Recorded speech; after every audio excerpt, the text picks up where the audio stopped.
Yeah, disappointing, not to get the 4 points. And now, looking back, reflecting on the last 3-week block, or 3-game block with a bye in between, we haven't been able to get a result. And in all 3 games, we've been in positions to absolutely take the advantage and take the result. So really disappointing. And post-game, we had a really honest discussion with each other, the players.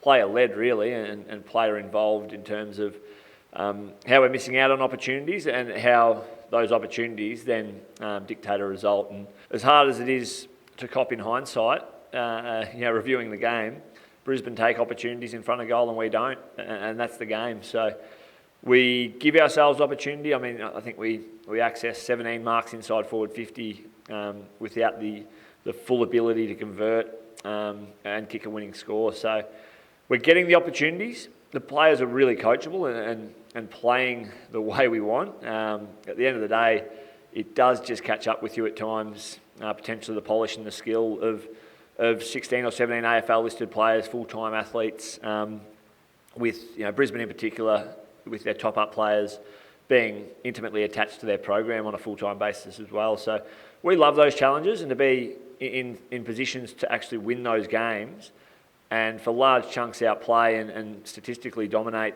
a lot of the KPIs, that's great. But it is hard to jump back on the plane without the 4 points.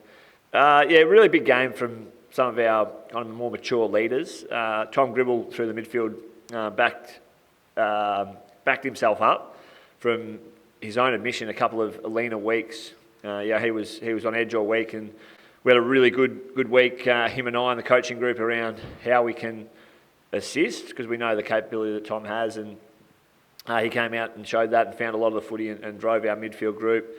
I really like the game of Sam Conway in the ruck. Experienced rucks he's been up against most of the season, and last week was Jordan Sweet, Steph Martin. The week before was Max Lynch at Box Hill, and then this week you get Darcy Fort. So these guys that are applying their craft, to get exposed to such high-enders is great for Sam's development, and he had a really good game. And from our point of view, our coaching group's point of view, we marvelled at the performances of Nick Hayes and Nick Coughlin.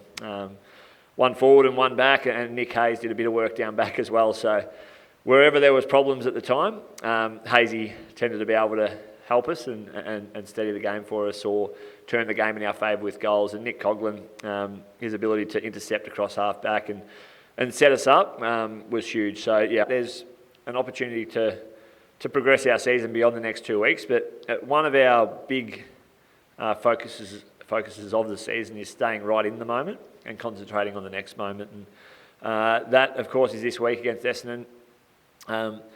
Important not to stare back at the past, but really important to acknowledge it. And the last 3 weeks we haven't been able to get a result, so we want to win. And we're going to pick a side to win this week and go to Essendon, who are arguably the form side of the competition, I think, within the last 7 or 8 weeks. For us, it's pitch ourselves against who we consider one of the best teams in the comp at the moment, learn from some of our misfortunes in the last few weeks, and string our good footy together for long enough, then we give ourselves a real chance. So we'll go to Windy Hill 12 o'clock on Sunday with an intent to win, and from there the rest of it can take care of itself, because we want to straighten up our footy and get a result.